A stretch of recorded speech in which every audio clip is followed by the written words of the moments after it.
ఎందుకంటే మీరు చాలా సాంగ్స్ చేశారు కాబట్టి ఎలా ఉంటుంది ఈ సైడ్ డాన్సర్స్కి సంబంధించి? ఒక హీరోని చూసినట్టు ట్రీట్ చేయరు అన్నట్టు. అంటే వాళ్ళ ఫుడ్ విషయంలో కానీ ట్రావెల్ విషయంలో కానీ ఆ డబ్బులు కూడా మీకు కరెక్ట్ టైంకి ఇవ్వరు అని చెప్పి నేను విన్నాను. పని చేయించుకోగా మంచిగా చేయించుకుంటారు, తొందరపడతారు. పని అయిన తర్వాత పైసలు ఇవ్వడానికి. శేఖర్ మాస్టర్కి ఆ ఛాను లిరిక్ ఏదో నడుస్తుంది, ఏదో ఉంది అన్నట్టు కూడా మనం చాలా విన్నాం. మీరేం చెప్తాం అనుకుంటున్నాం? శేఖర్ మాస్టర్ అనే పర్సన్ అంత డెడికేషన్గా డ్యాన్స్ చేసి ఒక అమ్మాయిని తను చూడలేదు కాబట్టి అంతలా రియాక్ట్ అయ్యాడు. పెళ్లి చేస్తే ఓకే, పెళ్లి చేసుకుంటే ఓకే, బట్ ఇక్కడ ఏంటంటే ఆల్రెడీ షీఈ్ మ్యారీడ్, ఒక బాబుండు. సో బాబున్న తర్వాత కూడా ఏంటివి ఇలాంటివి సమాజానికి తను ఏం మెసేజ్ ఇస్తుంది అని కూడా మనం ట్రోల్స్లో బాగా చూస్తున్నాం. మనం చాలా బెస్ట్ ఎగ్జాంపుల్ కూడా చెప్తా. సింగర్ సునీత తెలుసు కదా మీకు. తన పిల్లలకి పెళ్లి ఏజ్ వచ్చిన తర్వాత తను పెళ్లి చేసుకుంది. మరి why you are not questioning Sunitha? Hi, hello, నమస్తే, వెల్కమ్ టు క్యూబ్ టీవీ. నేను మీ యాంకర్ అనే. సో చూస్తున్నాం ఫోక్ ఇండస్ట్రీకి సంబంధించి కూడా అనేక రకమైన ఆరోపణలు మాత్రం వస్తూ ఉన్నాయి. లైక్ అంటే అందులో ముఖ్యంగా ఆ ఫోక్ ఆర్టిస్టులకు సంబంధించి కూడా వాళ్ళ పర్సనల్ డేటా కూడా, సో ఎక్కడ వాళ్ళు వెళ్ళినా కూడా అది కొంచెం కాంట్రవర్షియల్గా క్రియేట్ అవుతుంది. సో మొన్ననే చూసాము ఝాను లేనిది, దాని తర్వాత కూడా అనేక బయటికి వస్తూ ఉన్నాయి. ఇంకొకటి ఫోక్లో తెరపైకి మనకు కనిపించేది, సో ఫోక్ యాక్టర్, అలాగే యాక్ట్రెస్, హీరో హీరోయిన్, అలాగే ముఖ్యంగా మనం గమనిస్తే కూడా సైడ్ డాన్సర్స్. సో ప్రతి ఒక్కరు కలిస్తేనే ఆ సాంగ్కి అందం వస్తుంది. కానీ నిజంగా నాకు తెలిసింది ఏంటంటే ఏవైతే లొకాలిటీ ఉంటుందో అందులో ముఖ్యంగా హీరో హీరోయిన్ పట్టించుకున్నంత సైడ్ డాన్సర్ని పట్టించుకోరు అని చెప్పి కూడా నేను చాలాసార్లు విన్నా. అసలు ఏంటి, ఎలా ఉంటుంది? ఎందుకంటే ఒక సాంగ్ చాలా అద్భుతంగా రావాలి అంటే సో హీరో హీరోయిన్ ఎంత ముఖ్యమో వాళ్ళతో పాటు కూడా సైడ్ డాన్సర్స్ కూడా చాలా ముఖ్యం. వాళ్ళ లైఫ్ స్టైల్ ఎలా ఉంటుంది, సో అవన్నీ గురించి మనతో చెప్పడానికి మనం ఒక గెస్ట్ని పిలవడం జరిగింది. సో తను ఎవరో కాదు, జ్యువెల్ స్టార్ శాండీ అన్నమాట. సో తను సైడ్ డాన్సర్గా అనేక సాంగ్స్లో చాలా అద్భుతమైన సాంగ్స్ ఏవైతే వైరల్గా నడుస్తున్నాయో సాంగ్ అన్నిటికీ తను ఒక సైడ్ డాన్సర్గా, అలాగే 10 to 15 సాంగ్స్కి కూడా తను మెయిన్ హీరోగా కూడా వర్క్ చేశాడు. So Sridevi drama company, so ఇలాంటి డీలో కూడా చాలా అనేక రకమైన సైడ్ డాన్సర్గా వర్క్ చేశాడు. సో ఏంటి, ఎలా ఉంటుంది ఇవన్నీ తెలుసుకునే ప్రయత్నం అయితే చేద్దామని చెప్పి కూడా మనం స్టూడియోకి పిలవడం జరిగింది. సార్ అందరికి పరిచయం చేస్తా. బ్రో హాయ్, నమస్తే. నమస్కారం బ్రో. ఎలా ఉన్నారు? బాగున్నాను, మీరు బాగున్నారా? అయ్యా సూపర్ ఉన్నా. సో చూస్తూ ఉంటాం వీడియోస్లల్లో, చాలా వీడియోస్లలో కూడా మీరు సైడ్ డాన్సర్గా వర్క్ చేశారు. సో ఫస్టే అడిగేస్తున్నా, ఎలా ఉంటుంది సైడ్ డాన్సర్ లైఫ్? ఎందుకంటే నేను విన్నా హీరో హీరోయిన్ని పట్టించుకున్నంత కూడా సైడ్ డాన్సర్లను పట్టించుకోరు.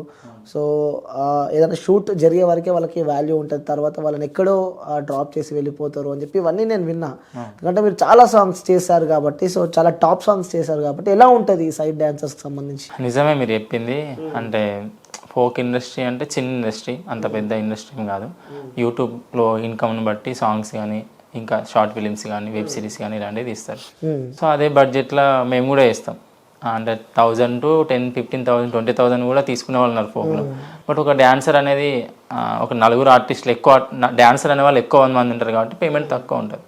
కానీ సేమ్ ట్రీట్మెంట్ అంటే ట్రీట్ ఉండదు అన్నట్టు. ఒక హీరోని చూసినట్టు ట్రీట్ చేయరు అన్నట్టు. అంటే వాళ్ళ ఫుడ్ విషయంలో కానీ ట్రావెల్ విషయంలో కానీ అట్లుంటుంది. కాస్ట్యూమ్ విషయంలో కానీ మేము ప్రతిదానికి అడ్జస్ట్ కావాలి. ఏదన్నా ఒకటే వెహికల్ ఇచ్చి దాంట్లో 6 ఉండాలని కూడా అడ్జస్ట్ కావాలి. ఒకటే ఫుడ్ ఇచ్చి 4 తినాలని కూడా అడ్జస్ట్ కావాలి. అలాంటివి కూడా ఉంటాయి. చాలా ప్రతి విషయంలో అడ్జస్ట్మెంట్ ఉంటుంది. కానీ ఇప్పుడు 4 అయితే సైడ్ డాన్సర్ లేని ఒక సాంగ్ తీయలేదు కదా. అంటే మేల్ ఫీమేల్ లీడ్ ఉన్నది అయితే చేయొచ్చు. అంటే song version, normal versions. DJ version చేయాలని డ్యాన్స్ చేయాలి. ఓకే, హీరోయిన్ ఎన్ని రోజులు చూపిస్తారు, ఎంతసేపు చూపిస్తారు, చూపించలేదు. కంపల్సరీ సైడ్ డాన్సర్స్ ఉండాలి. బట్ ఆ సైడ్ డాన్సర్స్కి వీళ్ళకు ఉన్నది ఉండదు, రెస్పాన్సిబిలిటీ అది తీసుకోరు, రెస్పెక్ట్ కూడా ఉండదు. సో అనేక ఫోక్ సాంగ్లో మీరు సైడ్ క్యారెక్టర్, సైడ్ ఆర్టిస్ట్గా, లైక్ సైడ్ డాన్సర్గా వర్క్ చేస్తారు కాబట్టి, సో మీ లైఫ్లో అది వరస్ట్ ఎక్స్పీరియన్స్ అంటే చాలా బాధపడ్డ రోజు, చాలా కష్టపడి డాన్స్ చేసిన తర్వాత పేమెంట్ రాని రోజు కానీ, లేకుంటే తీసుకువెళ్ళి మధ్యలో ఎప్పుడైనా డ్రాప్ చేసిన సందర్భాల్లో మీ లైఫ్లో జరిగిన సంఘటన ఏదైనా ఒకటి షేర్ చేసుకుంటారు? ఉన్నాయి. అయితే మేము కొన్ని సాంగ్స్ కంటిన్యూగా, కొందరు ప్రొడ్యూసర్స్ కానీ ఏం చేస్తారు, కంటిన్యూ ఒక 5 songs 6 songs పెట్టుకుంటారు కంటిన్యూగా. ఒక ఆర్టిస్ట్ని చేంజ్ చేసుకుంటా, డాన్సర్స్ సేమ్ పెట్టుకొని కాస్ట్యూమ్ చేంజ్ చేసుకుంటూ పెడతారు. అట్లా నేను అవుట్డోర్ షూట్స్కి వెళ్ళినప్పుడు ఒక 10 days అట్లా షూట్కి వెళ్ళాం. ప్రతిరోజు ఫుడ్ విషయంలో ప్రాబ్లం అయిపోయింది. అంటే ఇంకో టేక్ అయితే చేసేద్దాం, రేపటికి మళ్ళీ ఇంకో రోజు లేదు కదా, ఇంకో రోజు ఎక్స్టెండ్ చేస్తే ఒక్క సాంగ్కి 2 days పడితే ఇంకా 4 సాంగ్ చేయలేము కదా, అట్లా అని చెప్పి టిఫిన్ చేద్దామని, ఈ టేక్ అయినా చేద్దాం లోపు టిఫిన్ అయ్యే వరకు 11:30, 12 అయ్యేది. మరి లంచ్ ఎప్పుడు చేస్తాం? లంచ్ ఈ టేక్ అయిపోయినాక చేద్దాం లోపు ఈవినింగ్ అయిపోయేది. ఈవినింగ్ 6కి ఏం లంచ్ చేయడానికి ఉండదు, మళ్ళీ ఫ్రెష్ అయిపోయి తినే వరకు మళ్ళీ 11, 12 అయ్యేది. అట్లా ఫుడ్ కరెక్ట్ ఉండకపోయేది, టైంకి కరెక్ట్ అస్సలు ఫుడ్ ఉండదు. మళ్ళీ జర్నీ చేయాలి, లొకేషన్ చేంజ్ చేయాలి. ఇప్పుడు హీరో తినకపోతే ప్రాబ్లం అయింది, వాళ్ళ ఫేస్ వాల్యూ కానీ ఎనర్జీ లెవెల్స్ కానీ డౌన్ అయిపోద్ది. కానీ మాకు అలా ఉండదు అన్నట్టు. ఆ ఫుడ్ విషయంలో చాలా ప్రాబ్లం అయ్యేది. ట్రావెల్ విషయంలో వెంటనే చేంజ్ చేసుకోవాలి. ఇప్పుడు వాళ్ళు 4 టేకులు తీసుకుంటారు, ఆ 4 టేకులు మేము కంటిన్యూగా చేయాలి. వాళ్ళు చేయకుండా కూడా, వాళ్ళు టేక్ చేయకుండా కూడా వేరే సీన్ చేంజ్ చేస్తారు, మాకు చేంజ్ చేయడానికి ఉంటుంది, ప్లేస్మెంట్ చేంజ్ చేయాల్సి వస్తుంది. అంతకు మించి ఇంకా చేంజెస్ ఉండవు. కంపల్సరీ ఎన్ని టేకులు తీసుకుంటే అన్ని టేకులు చేయాలి. కొంతమంది తొందరగా క్యాచ్ చేస్తారు, మూమెంట్ కానీ లిప్ కానీ క్యాచ్ చేసేస్తారు, అది ప్రాబ్లం ఉండదు. కొంతమంది ఆర్టిస్టులు టేక్స్ మీద టేక్స్, మేము అలసిపోవాల్సి వస్తుంది. వాళ్ళకంటే అసిస్టెంట్లు ఉంటారు, వాళ్ళ పేరెంట్స్ వస్తారు. ఒక డాన్సర్కి, ఒక సైడ్ యాక్టర్కి ఎవరు రారు కదా, వాడే సెల్ఫ్గా చూసుకోవాలి, మన ఫుడ్ అయినా ఏదైనా కూడా. అట్లా చాలా ప్రాబ్లమ్స్. సో మనం ఎంత కష్టపడ్డా ఏమి చేసినా మన డబ్బు కోసమే, కడుపులో తిండి కోసమే కాబట్టి ఆ డబ్బులు కూడా మీకు కరెక్ట్ టైంకి ఇయ్యరు అని చెప్పి నేను విన్నా. ఇది 100% నిజం. ఇండస్ట్రీలో చాలా మందికి ఇది చాలా ఫేస్ చేసి ఉంటారు, అట్లా నేను కూడా ఫేస్ చేసిన. కొంతమంది ఎలా అంటే డౌన్ టు ఎర్త్ ఉంటారు, అంటే వాళ్ళు కూడా కష్టపడి పైకి వచ్చిన వాళ్ళు ఎలా ఉంటారు అంటే, అరే వాడు ఒక 1000 రూపాయలకి ఇంత దూరం వచ్చిందంటే వానికి ఏదో ప్రాబ్లం ఉంటుంది కదా అని చెప్పి తొందరనే పేమెంట్ చేసేస్తారు. కొంతమంది పని చేయించుకోగా మంచిగా చేయించుకుంటారు, తొందరపడతారు. పని అయిన తర్వాత పైసలు ఇవ్వడానికి చాలా ఇబ్బంది పెడతారు. వీక్ ఒక 1 month రాకుండా కూడా వచ్చిన డబ్బులు ఉన్నాయి కొంతమందికి. అంటే ఒక అమ్మాయి 1000 రూపాయలకి ఇంత దూరం వస్తుంటే తన ఫ్యామిలీ బ్యాక్గ్రౌండ్ ఎలా ఉంటుందో తెలియదు. 1000 రూపీస్కి డే అండ్ నైట్ డ్యాన్స్ చేస్తుంది, ఫుడ్ లేకుండా, అంటే ట్రావెలింగ్ ఇబ్బంది పడి, కాస్ట్యూమ్లో ఇబ్బంది పడి, ఇవన్నీ ఇబ్బంది పడకుండా చేస్తుంటే వాళ్ళ బ్యాక్గ్రౌండ్ ఎలా ఉంటుందో మనం ఆలోచించుకోగలం, ఊహించుకోగలం కూడా ఈజీగా. కానీ ఆ పేమెంట్ ఇవ్వడానికి చాలామంది ప్రొడ్యూసర్స్ లేట్ చేస్తారు. అంటే డాన్సర్స్ కదా ఇద్దాంలే, మళ్ళీ కెమెరామ్యాన్కి ముందే ఇచ్చేస్తారు, ఎందుకంటే వాటికి డిఓపి చేయాలి, ఎడిటింగ్ చేసి ఇవ్వాలి. తను హీరోయిన్ చేయకపోతే ప్రాబ్లం అయింది, ఎందుకంటే వాళ్ళు ఇంకో దగ్గర స్ప్రెడ్ చేస్తారు. కానీ డాన్సర్ అంటాడు 4 రావాలంటే వాడు 4 దగ్గర అనిగి ఉండాలి. వీడు హీరోయిన్ కాదు ఇంకోరు కాకుండా ఇంకోరు హైలైట్ చేస్తారు, కానీ డాన్సర్ని ఎవరు హైలైట్ చేయరు కదా. సో అట్లా. సో ఎన్నో సైడ్ డాన్సెస్ చేశారు మీరు కాబట్టి, సో మెయిన్ లీడ్ గా కూడా చేశాడు. సో ఏం గమనించినారు, డిఫరెన్స్ ఏం గమనించినారు? అప్పుడు ఎలా ఉండే, హీరో అయిన తర్వాత ఎలా ఉంది మీకు? Framing is different. ఫ్రేమ్ మనం కనిపించే లుక్ డిఫరెంట్. ప్రతి ఒక్కరు అందంగా ఉంటారు, ప్రతి ఒక్కరు బాగా డ్యాన్స్ చేస్తారు, ప్రతి ఒక్కరు ఆర్టిస్ట్ కావాలనుకున్నవాడు 100% ద వే ఆఫ్ లుక్ వాళ్ళు గుడ్ ఉంటేనే రావడానికి ఇంట్రెస్ట్ చూపిస్తారు. సరే కొంతమంది అది సైడ్కి ఉన్నప్పుడు ఉన్న ఫ్రేమ్ వేరే ఉంటుంది, లీడ్కి వచ్చినప్పుడు ఫ్రేమ్ వేరే ఉంటుంది. సో వే ఆఫ్ లుక్స్ 100% కనబడతాయి, ఎందుకంటే నువ్వు లీడ్ కాబట్టి నీ పైన ఎక్కువ ఫోకస్ ఉంటుంది కాబట్టి నీ లుక్స్ డిఫరెంట్గా కనబడతాయి, నీ డ్రెస్సింగ్ స్టైల్ బాగా కనిపిస్తుంది, నువ్వు చేసిన ఏదైతే యాక్షన్ ఉందో అది డీప్గా అనిపిస్తుంది. అది నేను గమనించిన. అప్పుడు నాకు అర్థమైంది, నేను ఇంకా లీడ్గానే కంటిన్యూ అయ్యి ఉంటే బాగుండదేమో ఫస్ట్ నుంచి, అంటే ఇట్స్ లుక్ బెటర్ నేను చూసుకున్నప్పుడు లీడ్గా. అంటే ఎప్పుడు సైడ్ డాన్సర్గా చూసిన మీరు సడన్గా హీరో అయినప్పుడు, సో ఆ స్క్రీన్లో చూసుకున్నప్పుడు మీకు ఏమనిపించింది? చాలా హ్యాపీ ఫీల్ అయినా, ఎందుకంటే హీరో మెటీరియల్ అంటే హీరోగా చేస్తే ఇలా ఉంటుంది, ఈ లిప్ మూమెంట్ ఇవ్వాలి, 100% లిప్ ఉంటుంది, డ్యాన్స్ కరెక్ట్ చేయాలి, మిస్టేక్ చేయొద్దు, మళ్ళీ కో యాక్టర్ ఎవరైతే హీరోయిన్ ఉంటారో తనతో కోఆర్డినేట్ అయి చేయాలి, కాస్ట్యూమ్ మ్యాచింగ్ ఉండాలి, లుక్స్ మ్యాచ్ ఉండాలి, ప్రాపర్ మెయింటైన్ చేయాలి, కో ఆర్టిస్ట్తో సహా మెయింటైన్ చేస్తేనే మనం ప్రాపర్గా కనిపిస్తాం. సో బ్రదర్ ఇంకోటి నేను విన్నా ఏంటంటే, ఈ ఫోక్కి సంబంధించిన దాంట్లో కమిట్మెంట్స్ బాగా నడుస్తాయి. సో ముఖ్యంగా హీరోయిన్ పక్కన పెడితే సైడ్ డాన్సర్స్ ఉంటారు కాబట్టి, సో వాళ్ళని కూడా బాగా ఇబ్బందులు పెడుతూ ఉంటారు అని చెప్పి నేను విన్నా. ఎందుకంటే మీరు గ్రౌండ్లో ఉన్నారు, చాలా ఫోక్ సాంగ్స్ తీశారు కాబట్టి, సో అందులో యాక్ట్ చేశారు కాబట్టి, ఏంటి అసలు సైడ్ డాన్సర్లతోని మిస్బిహేవ్ కానీ ఇలాంటివి బాగుంటాయంట మరి? అది యాజ్ ఏ ఆర్టిస్ట్గా నేను చెప్పేందంటే, ప్రతి దాంట్లో గుడ్ ఉంటుంది, బ్యాడ్ ఉంటుంది. అది cinema industry, folk industry secondary, అన్నిట్లో గుడ్ ఉంటుంది, బ్యాడ్ ఉంటుంది. అది బేస్డ్ ఆన్ ఆర్టిస్ట్. అక్కడ ఎవరైతే పర్సనర్, సైడ్ డాన్సరా, లీడ్ ఆర్టిస్టా, వాడు అంటే టెక్నికల్ ఆర్టిస్టా, అది సెకండరీ పాయింట్. అది ఆర్టిస్ట్కి వాడు అడిగే ఏవైతే పర్సన్ అపోజిట్ పర్సన్ ఉండో వాళ్ళిద్దరి మధ్యలో ఉన్న సంభాషణ అది ఏదైతే ఉందో దాన్ని బట్టి ఉంటుంది. 100% వీళ్ళు లీనియన్స్ ఇస్తే వాళ్ళు ఆటోమేటిక్గా లీనియన్స్ తీసుకుంటారు. మన దగ్గర ఉంటుంది బేస్డ్ ఆన్ అవర్ మనం ఎలా రియాక్ట్ అయితే వాళ్ళ రియాక్షన్ బట్టి మన అపోజిట్ రియాక్షన్ ఉంటుంది. ఎప్పుడన్నా మీరు ఫీల్డ్లో ఉన్నప్పుడు గమనించారా అలాంటివి? అంటే ఫ్లట్టింగ్ ఉంటుంది ఎక్కువ. ఆబ్వియస్లీ ఒక ఆర్టిస్ట్ ఇంకా అదర్ ఆర్టిస్ట్ ఫ్లట్టింగ్ ఎక్కువ ఉంటుంది. ఈ ఇండస్ట్రీ అంటే nothing but is lust. Okay okay. మీరు ఎవరన్నా ఫ్లట్ చేస్తారా? ఆబ్వియస్లీ మనం ఫ్లట్ చేస్తాం, వాళ్ళు మనం ఫ్లట్ చేస్తారు. బట్ ఆ ఫ్లట్టింగ్ లో అది ఇస్ గుడ్ ఆర్ బ్యాడ్, అది బెస్ట్ ఫ్రెండ్షిప్ మూవ్ అయిద్దా కాదనేది మనం చూజ్ చేసుకోవాలి. ఓకే అంతే. సో అలా నడుస్తూ ఉంటుంది. సో బ్రో ఇప్పుడు నేను అడుగుతా కొన్ని క్వశ్చన్స్ మాత్రం ఓపెన్గా అడుగుతా. సో ఇవన్నిటికీ మీ దగ్గర మాత్రం తప్పకుండా సమాధానం ఉండే ఉంటుంది. 100%. అందుకోసమే నేను ఈరోజు మిమ్మల్ని ఇంటర్వ్యూకి పిలవడం జరిగింది. సో బీభత్సంగా వైరల్గా మారింది. సో మీ సిస్టర్ అలాగే జాను లీరి. సో తన ప్రతి ఒక్క సాంగ్లో మీరు ఉంటారు. సో సైడ్ డాన్సర్గా పక్కా ఉంటారు. సో శనిగశీలు నిలబడి సాంగ్ ఏదైతే డి విన్నరో ఆ రోజు కూడా మీరు ఉన్నారు. ఆ రోజు కూడా సైడ్ డాన్సర్గా కూడా మీరు అంటే ఎక్కడికి వెళ్ళినా ఫంక్షన్కి వెళ్ళినా ఈవెంట్స్కి వెళ్ళినా కూడా మీరు ఎప్పుడు జాను లీరితో కూడా ప్రయాణిస్తూ ఉంటారు, వెళ్తూ ఉంటారు. సో మొన్నటిదాకా మనం చూసాం జాను లీరి పైన ముఖ్యంగా ఎందుకు ఇలాంటివి ఆరోపణలు వస్తున్నాయంటే మీరేం చెప్తారు? ఎందుకంటే మనం ఇంతకుముందు చూస్తాం తను డీలో ఉన్నప్పుడు శేఖర్ మాస్టర్కి జాను లీరికి ఏదో నడుస్తుంది, ఏదో ఉంది అన్నట్టు కూడా మనం చాలా విన్నాం. ఎందుకంటే మీరు దగ్గర నుంచి చూసారు కాబట్టి మీరేం చెప్తాం అనుకున్నాం. అయితే నా ఉద్దేశం ప్రకారం చెప్పేదంటే Janu Lyri is a best dancer. Telangana folk ఇండస్ట్రీని స్టార్ట్ అయిందే తన వల్ల, నిలబడ్డది ఇప్పటికీ స్టిల్ గోయింగ్ అని అంటే తన వల్లే. కంపల్సరీ తన ట్రెండింగ్ సాంగ్ 100% యూట్యూబ్లో ఉంటుంది, ఇన్స్టాగ్రామ్లో ఉంటుంది. ఏదైతే సోషల్ మీడియా ప్లాట్ఫామ్స్ ఉన్నాయో ప్రతి సోషల్ మీడియా ప్లాట్ఫామ్స్ తనది 100% ట్రెండింగ్ లేకుండా లేదు. సో మన తెలంగాణని ఒక టెలివిజన్ షోకి దాకా తీసుకుపోయి ఒక విన్నర్ అయ్యి బయటకు వచ్చి నిలబెట్టిందంటే దాన్ని ప్రౌడ్గా ఫీల్ కావాలి. ఈ జనాలు ఏం చేస్తారు, తన ప్రొఫెషనల్ని పక్కన పెట్టి తన పర్సనల్ లైఫ్ని తీసుకొని దాంతో గేమ్ ప్లే చేయడం, దాంతో ట్రోల్స్ చేయడం చేస్తున్నారు. అది చాలా తప్పు. నీకు ప్రొఫెషనల్గా తను ఏమైనా తప్పు చేసిందా? చీరకట్టులో, తన బొట్టులో, కట్టులో, తను చేసే డ్యాన్స్లో, యాక్టింగ్లో ఏమైనా తప్పు అనిపించిందా నీకు? దాని గురించి క్వశ్చన్ చేయాలి, దాని గురించి నువ్వు మాట్లాడు. అరే నువ్వు తప్పు చేసినవరా, నువ్వు అలా తప్పు చేయడము మా స్క్రీన్ మీద కనిపిస్తుంది కాబట్టి నా బిడ్డ తప్పు చేస్తుంది అనాలి.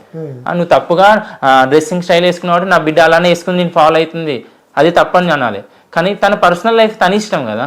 తన పర్సనల్ తను లవ్ చేస్తుంది, లస్ట్ చేస్తుంది, తన ఇష్టమైన పెళ్లి చేసుకుంటుంది, పెళ్లి చేసుకోదు, తను నచ్చినట్టు జీవిస్తుంది. పెళ్లి చేస్తే ఓకే, పెళ్లి చేసుకుంటే ఓకే. బట్ ఇక్కడ ఏంటంటే ఆల్రెడీ షీఈ్ మ్యారీడ్, ఒక బాబుండు.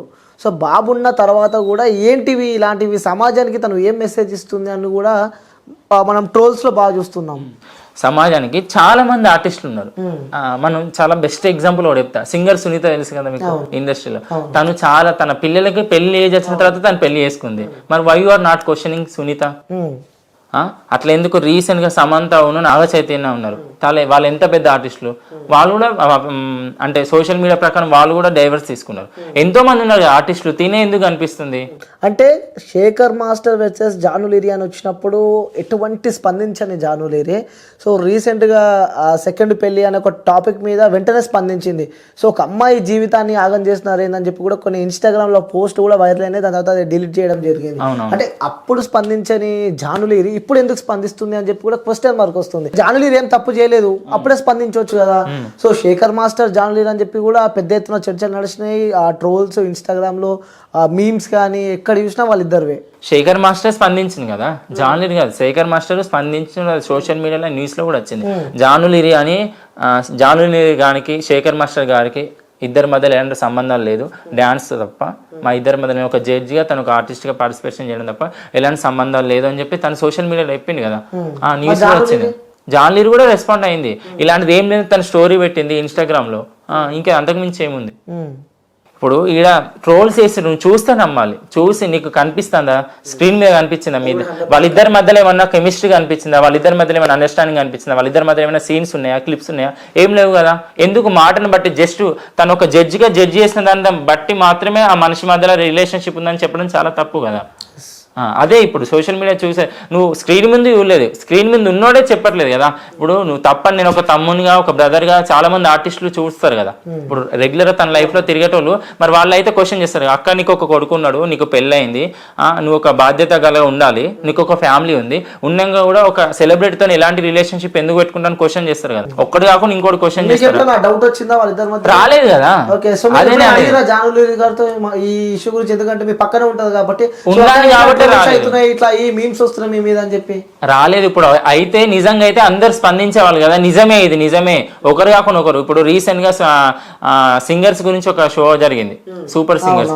దాంట్లో తప్పుగా మాట్లాడతారని చెప్పి ప్రవస్తి అని ఒక అమ్మాయి రియాక్ట్ అయింది. సో అలా మేము కూడా రియాక్ట్ అయ్యేవాళ్ళం కదా. ఇన్ని ఇయర్స్ జర్నీలో ఒక్క రోజైనా ఒక్క పర్సన్ రియాక్ట్ అవుతారు కదా. అందరు భరించారు కదా, అందరి మెంటాలిటీ ఒకటేలా ఉండదు కదా. ఒక మందిని 10 మందిలో ఒక్కడైనా వ్యతిరేకంగా ఉంటాడు, మరి ఒక్కడు కూడా ఎందుకు లేరు? ఇప్పుడు ఎంత మంచి రెస్పాన్స్ ఉందో అంత చెడ్డ రెస్పాన్స్ కూడా తనకు ఉంది. అంటే 50-50 ఉందంటే అది అసలు నిజం కాకపోవచ్చు కదా. మళ్ళీ ఇంకోటి, తన గురించి చాలా మంది అబ్బాయిలు కాదు అమ్మాయిలే టాటోలు వేసుకున్నారు. జాన్లీరి అని టాటోస్ ఉంటాయి గర్ల్స్ కి. ఒక 2 మ్యారేజెస్ కూడా మేము వెళ్ళాం, అంటే ఫ్యాన్ మ్యారేజెస్ కి. సో ఎంత సంపాదించింది ఇప్పుడు, అది ఎందుకు కనిపించట్లేదు జనాలకి? ఎందుకు తప్పుగానే ఎందుకు ఆలోచిస్తున్నారు? మీరు ఇంత మాట్లాడుతున్నారు కాబట్టి అదే జానులీరి నేను సెకండ్ మ్యారేజ్ చేసుకోను, నేను సెకండ్ మ్యారేజే చేసుకోను, నాకు అన్ని నా కొడుకే, సర్వస్వం నా కొడుకే అని చెప్పిన జానులీరి రీసెంట్ గా ఆ పోస్ట్ ఏదైతే ఉందో, సో తను ఏడ్చిన తర్వాత డిలీట్ చేసిన తర్వాత, సో ఫైనల్లీ అని చెప్పి కూడా సో ఒక వ్యక్తితో ఫోటో పెట్టడం జరిగింది, ఆ దిలీప్ గారితో కూడా ఫోటో పెట్టడం జరిగింది. సో అంటే అప్పటి మాటలు నమ్మాలా లేకపోతే ఎప్పుడు మాటలు నమ్మాలా తనని? ఎందుకంటే గతంలో తనే చెప్పింది, సో నేను పెళ్ళే చేసుకోను అని చెప్పి, నాకు సెకండ్ మ్యారేజ్ వద్దు, నా కొడుకు నేను చూసుకుంటా అని చెప్పిన వ్యక్తే తను. సో మళ్ళీ తిప్పి కొడితే ఇలా మీరెవరు నమ్మడానికి నమ్మకపోవడానికి? మీరెవరు? పిచ్చోళ్ళు ఎందుకు అవుతారు? మెంటల్ టాబ్లెట్ పబ్లిక్ ఫిగర్, తను ఇప్పుడు పబ్లిక్ ఫిగర్. అవును. సో ఎందుకంటే తను డి విన్నర్, ఫోక్ ఆర్టిస్ట్, మంచి ఫేమ్ ఉన్న ఆర్టిస్ట్.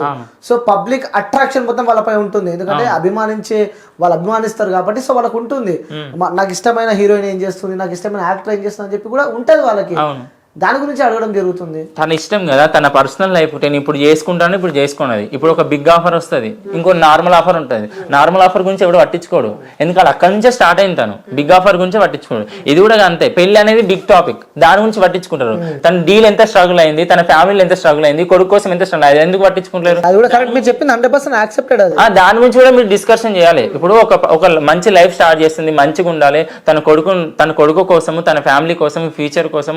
ఒకవేళ తను ఇది ఇండస్ట్రీలో ఎలాంటి ప్రాబ్లమ్స్ జరిగి ఒకవేళ తను లేకుండా పోయినా కూడా తన కొడుకుని చూసుకుని ఒక పర్సన్ కావాలి కదా, తన ఫ్యామిలీ కావాలి కదా. సో తను ఒక మంచి లైఫ్ కోరుకుంటుంది, మంచిగా ఒకప్పుడు నేను చేసుకోను, నాకు వద్దు అన్నప్పుడు గుర్తు రాలేదు. తన ఇష్టం, అప్పుడు కూడా గుర్తుకొచ్చింది. అప్పుడు సిచ్యువేషన్స్ వేరు కావచ్చు కదా, ఇప్పుడు సిచ్యువేషన్ సిచ్యువేషన్ డిమాండ్స్. తను మెంటల్ గా అంటే డిస్టర్బ్ గా ఉన్నప్పుడు కానీ తన ఫ్యామిలీ చాలా సార్లు పెళ్లి చేసుకోమని చెప్పారు, కానీ తను ఎప్పుడు చేసుకోనని చెప్పింది. నిజంగా చెప్పాలంటే తనకి ఇష్టం లేదు, బట్ లిరి కోసం వాళ్ళ ఫ్యామిలీ కోసం యాక్సెప్ట్ చేసి నిజంగానే ఒక లైఫ్ స్టార్ట్ చేయాలి, లిరిని బాగా చూసుకోవాలన్న ఒక ఉద్దేశంతో తను స్టార్ట్ చేయబోతుంది తప్ప ఇంకా ఎలాంటి చెడు ఉద్దేశాలు లేవు. ఓకే, సో నాకు వచ్చిన ఇన్ఫర్మేషన్ ప్రకారం ఎవరైతే అబ్బాయి ఫోటో పెట్టిందో, దిలీప్ గారి ఫోటో పెట్టిందో, సో వాళ్ళిద్దరు గత 3-4 సంవత్సరాల నుంచి వాళ్ళు రిలేషన్ లో ఉన్నారని చెప్పి విన్నా నేను. మరి సో వాళ్ళు రిలేషన్షిప్ ఉన్నట్టే వాళ్ళు పెట్టేవాళ్ళు కదా.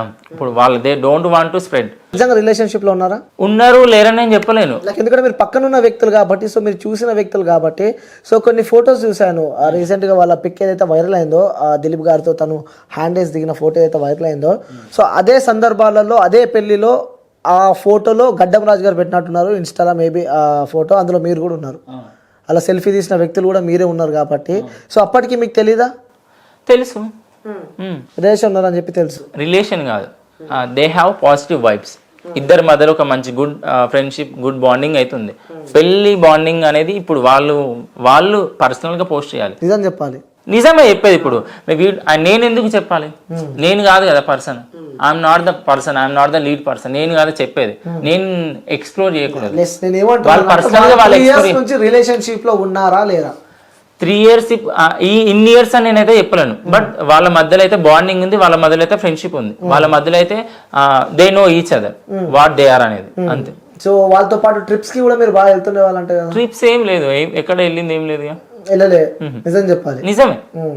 మీరు కానీ దిలీప్ గారు కానీ జానులీరి కానీ సో ట్రిప్స్ ఏం లేదు, మేము మ్యారేజ్ అటెండ్ అయ్యాము, ఆ మ్యారేజ్ అటెండ్ అయ్యే ఫోటోనే అది కూడా మీరు ఏదైతే సోషల్ మీడియాలో ఉందో అది మ్యారేజ్ అటెండ్ అయింది. దాని తర్వాత ఫోటో వైరల్ అయిన తర్వాత మీరు జాను గారికి కాల్ చేయడం జరిగిందా, అక్క ఏంది ఇలా వైరల్ అవుతున్న ఫొటోస్ ఏంటి నెక్స్ట్ స్టెప్ ఏంటి అని చెప్పి ఈ డిస్కషన్స్ ఎప్పుడైనా వచ్చినాయి మీ ఇద్దరి మధ్య? 100%. తను పర్సనల్గా ఫీల్ అయ్యి ఏదైతే వీడియోలు పోస్టులు పెట్టిందో అప్పుడు నార్మల్గా మేము మాట్లాడుకోని ఎందుకు మీరు అలా బ్యాడ్గా డిసిజన్ తీసుకోవడం, చాలా ఇట్లా ట్రోల్స్ వచ్చినంత మాత్రాన మన సెల్ఫ్ని డిస్క్రిమినేషన్ మనం చేసుకోవద్దు కదా, అందుకే అట్లా బాధపడకండి అక్క అని చెప్పి మాట్లాడు.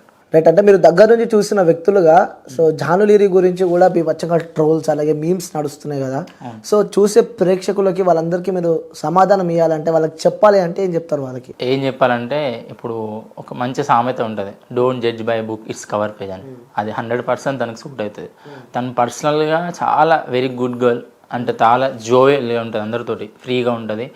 వర్క్ విషయానికి వస్తే చాలా డెడికేటెడ్గా, అంటే ఒక సాంగ్ ఒకవేళ తనకు అప్ప చెప్తే అది 100% తనకు కంప్లీట్ అయ్యే వరకు ఇంకా తను 100% తను జడ్జ్ చేస్తుంది అన్నట్టు. తనకు చేయికి దెబ్బ తాకినా కాలుకి దెబ్బ తాకినా ఆ షూట్ కంప్లీట్ చేస్తుంది. అంటే వర్క్ డెడికేషన్, స్క్రీన్ డెడికేషన్ బాగుంటుంది, సింగిల్ టేక్లో చేస్తుంది అట్లా. అది జనాలకు తెలియదు, స్క్రీన్ మాత్రం చూడాలి తన ఎక్స్ప్రెషన్ ఏదని. నిజంగా తన ఎక్స్ప్రెషన్ గురించి కానీ తన డ్యాన్స్ గురించి కానీ చాలా మీమర్స్ కానీ కామెంట్స్ వస్తాయి.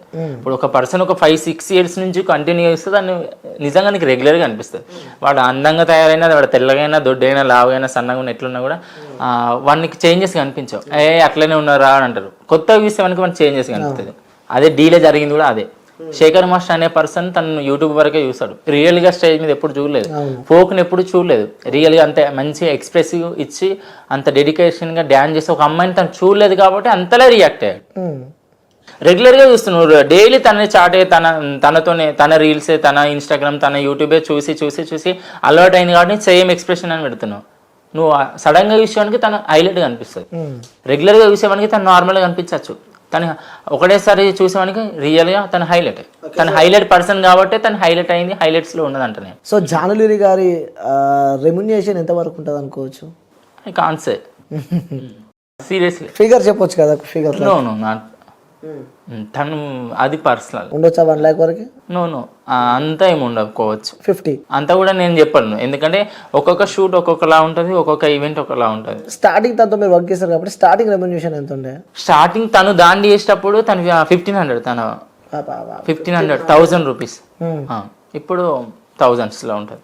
1000 నుంచి స్టార్ట్ చేసిన తన లైఫ్ కెరియర్ ఇప్పుడు thousands కి వెళ్ళిపోయిందంట. అవును ఉంది.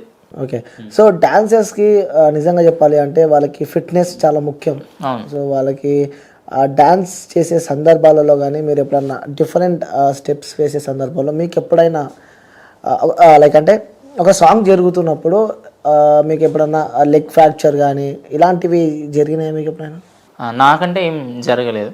అంటే నార్మల్గా డాన్స్ చేస్తే వాళ్ళ గాజులు పగిలిపోయి అవి గుచ్చుకోవడం లాంటివి జరగడం తప్ప ఇంకా ఎక్కువ ఎక్స్ట్రా ఏం లేదు. నార్మల్గా అంటే మేము ఫోక్ కాబట్టి ఎక్కువ వితౌట్ చెప్పల్స్ షూస్ వేస్తారు, నార్మల్గా కాళ్ళతోనే.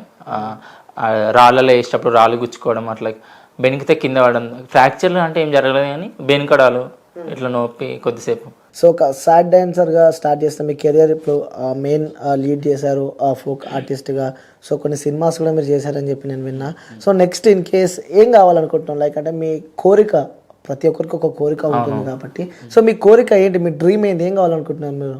ఒక మంచి ఆర్టిస్ట్, మంచి ఒక స్క్రీన్ ప్లే మనకు ఉండాలి, మనకంటూ ఒక రోల్స్ మంచిగా కనిపించాలి. ఓహో ఈ పర్సన్ ఇలా బెస్ట్ రోల్ చేస్తారా, ఓ ఇతను ఈ ఆర్టిస్ట్ అని ఒక గుర్తింపు మంచి 70mm దాకా వెళ్ళి అంతే. సో అదైతే డ్రీమ్ ఉందంట. అవును. ఓకే. సో ఈ జానులీరి విషయానికి వస్తే సో అనేక చర్చలు వస్తున్నాయి, అనేక కామెంట్లు వస్తున్నాయి. సో వాళ్ళు పెట్టారు, సో ఫైనల్లీ మేమని చెప్పి కూడా వాళ్ళిద్దరు పెట్టడం మనం ఇన్స్టా కొలాబ్ చూస్తున్నాము. ఎప్పుడు త్వరలో గుడ్ న్యూస్ అని చెప్పి నేను విన్నా. ఎప్పుడు మ్యారేజ్ చేసుకోబోతున్నారు? చెప్పారు కదా త్వరలో అని. ఎప్పుడు ఆ త్వరలో ఎప్పుడు? I can't say, how can I judge? నేను ఎలా చెప్పగలను, ఎలా డిసైడ్ చేయగలను? వినలేదా మీరు ఆ డిస్కషన్ లో ఉన్నప్పుడు? అదే త్వరలో, అదే నేను విన్నది మీరు విన్నది సేమ్. ఏం అడిగినా జానక గురించి ఏం అడిగినా నేను చెప్పకూడదు అని చెప్పి కూడా లేదు. ఎప్పుడు నీకు మిస్టేక్ చెప్పలే, తప్పు చెప్పలే, మీరు ఇన్ని అడిగారు కదా. అవునా? మరి ఇది కూడా అంతే. త్వరలో వాళ్ళే ఇప్పుడు ఏ రోజు అయితే ఆ రోజు కూడా వాళ్ళే పోస్ట్ పెడతారు, వాళ్ళే రిలీజ్ చేస్తారు. ఈ రోజు మా పెళ్ళి, ఈరోజు మా సో అండ్ సో రండి అందరు దీవించండి బ్లెస్ మీ అని. ఓకే, ఆ రోజు మొత్తం ఫుల్ ఎంజాయ్ అనుకుంటా. అక్క పెళ్ళి అంటే ఇక తమ్ముడు మామూలుగా ఉండదు, ఇక అంతే రచ్చే. రచ్చే. సో ఎప్పుడన్నా జానులీరి గారితో గుర్తుండిపోయే మెమరీస్, స్వీట్ మెమరీస్ ఉన్నాయా మీకు? చాలా ఉన్నాయి. అందులో ది బెస్ట్ అంటే బీచ్. మేము షూట్స్కి బీచ్లో రీల్స్ చేయడం, బీచ్లో వెళ్ళడం, బీచ్ వైబ్స్ బాగుంటాయి. తనకు కూడా బీచ్ చాలా ఇష్టం. అక్కడ వేసిన సాంగ్స్ కూడా వైరల్ ఉన్నాయి. జానులీరి గురించి 1 word లో చెప్పాలంటే ఏం చెప్తావు? ఫోక్ క్వీన్ ఆమె. ఫోక్లో ది బెస్ట్ యాక్ట్రెస్ అంటే తనే. సో చివరిగా చూసే ప్రేక్షకులకి మీ గురించి, ఎందుకంటే ఎంతో కష్టపడితే ఈ స్థాయి దాకా రాడు, ఎక్కడో మంచిర్యాల జిల్లాలో పుట్టిన మీరు ఇప్పుడు ఇక్కడికి వచ్చి మీ కెరియర్లో మీరు పరిగెడుతున్నారు, ముంగడికి వెళ్తున్నారు, కాబట్టి ఏం చెప్పాలనుకుంటున్నారు చివరిగా చూసే వ్యూవర్స్కి? ఎందుకంటే మీ సాంగ్స్ వస్తూ ఉన్నాయి. సో రీసెంట్గా ఒక సాంగ్ ప్రోమో కూడా వచ్చింది. సో మీకు సపోర్ట్ చేయాలి, సో మిమ్మల్ని సపోర్ట్ చేయాలి. ఎందుకు ఆ ప్రజలు మీకు ఎందుకు సపోర్ట్ చేయాలంటే వాళ్ళకి మీరు ఏం చెప్తారు? అంటే ఇప్పుడు ఇండస్ట్రీ అంటే ఉన్న జనాలు ప్రజలందరూ ఎట్లా ఉంటారంటే, ఒక సినిమాకి వెళ్తారు, సీరియల్ చూస్తారు, సినిమా చూస్తారు, అరే బాగా యాక్టింగ్ చేసింది, అరే బాగా డ్యాన్స్ చేశారు, బాగా డైలాగ్ చెప్పిండు, అబ్బా ఎమోషనల్గా బాగా చేశారు అంటారు. కానీ వాళ్ళ ఇంట్లో ఉన్న ప్రజలు, వాళ్ళ ఇంట్లో ఉన్న మనుషులు ఎవరైతే ఉంటారో, అరే నేను సీరియల్లో యాక్ట్ చేస్తా డాడీ, నేను సినిమాలో చేస్తా డాడీ, నేను డ్యాన్స్ చేస్తా అంటే ఒప్పుకోరు. అందరు ఫ్యామిలీ మొత్తం కలిసి సినిమాకి బుక్ చేసుకొని పోతారు, సినిమాలు చూస్తారా సూపర్ చేశారు అంటారు. కానీ ఆ సినిమాలో నేను చేస్తా అంటే ఒప్పుకోరు. అది చేయకండి అంటే నేనంట. నా పర్సనల్ ఒపీనియన్ ఏంటంటే, ఎవరైతే మీ ఫ్యామిలీ మెంబర్స్లో అమ్మాయి కానీ అబ్బాయి కానీ చిన్నోళ్ళ పెద్దోళ్ళ వాళ్ళకి ఏ టాలెంట్ ఉన్నా, అంటే ఎంటర్టైన్మెంట్ ఫీల్డ్లో వాళ్ళకి ఎలాంటి టాలెంట్, డ్యాన్సా, యాక్టింగా, సింగింగా, ఇంకా గేమ్స్, ఎనీథింగ్ ఏ టాలెంట్ ఉన్నా దాన్ని సపోర్ట్ చేయండి. ఎందుకంటే అదే వాళ్ళని నిల్చోబెడతాయి కావచ్చు. ఇప్పుడు జాన్లీ అన్నారు కదా ఇంతసేపు, మా అక్క తను అన్ఎడ్యుకేటెడ్, తను చదువుకోలేదు, 9th standard 10th వరకు అట్లా చదువుకుంది. But she's number 1 in folk industry. తనకంటూ ఒక పేరు ఉంది. మనం ఇలా డిస్కషన్ చేస్తున్నాం అంటే తను ఏ స్థాయిలో ఉంటే ఒక 2 మనుషులు డిస్కషన్ చేస్తారు. సో ఆ స్థాయికి వెళ్తారు. అరవింద్కి చదువు ఒకటే కాదు, సో వాళ్ళకి ఎలాంటి ఫీల్డ్లో ఇంట్రెస్ట్ ఉన్నా దాన్ని మీరు ఎంకరేజ్ చేయనని నేను అంట. అంతకు మించి ఏం లేదు.